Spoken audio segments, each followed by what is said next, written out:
On this Friday, we're learning more about an armed suspect shot and killed last night by two Rochester police officers in the 19th Ward. Natalie Kutchko heard from the police chief at a news conference this morning. She joins us now with the details on all this. Natalie.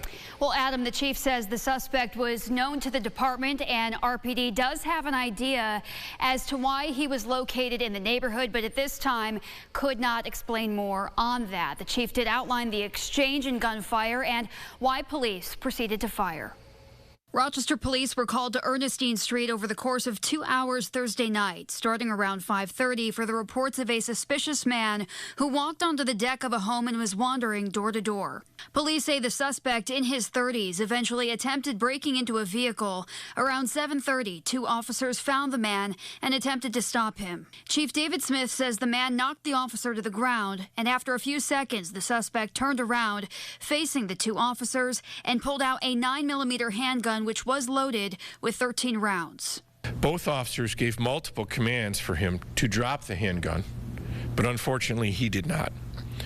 The two officers involved both fired their department-issued handguns, striking the suspect multiple times. The suspect died on scene after receiving medical care from first responders. The chief says the entire exchange spanned less than 5 minutes. The incident captured on body-worn cameras, which will be released in the future.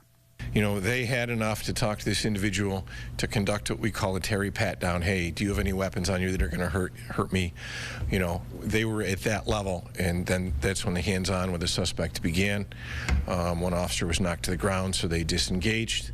The suspect continued to walk away, and then, like I said, that's when he produced the gun. Back in May, Rochester's Police Accountability Board lost its power to investigate and report incidents of police misconduct after a ruling by a Monroe County judge. Executive Director Leslie Myers-Small says the case will still be reviewed by the board. She also plans to meet with the chief to come up with next steps. This is a situation where people are going to want transparency to occur. And so the goal, and, you know, from hearing from the chief today, I believe that he will do that and move forward to make sure that the public is made aware to the extent that he can.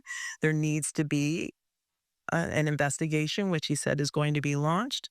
And so we'll just continue to follow and to hear what outcomes are. Right now, the State Attorney General's office is involved in this investigation. Both officers with RPD, they've been placed on administrative leave, as is protocol with officer-involved shootings. And meantime, the police union representing RPD calls these officers heroes and says they will be there to assist them in the days ahead.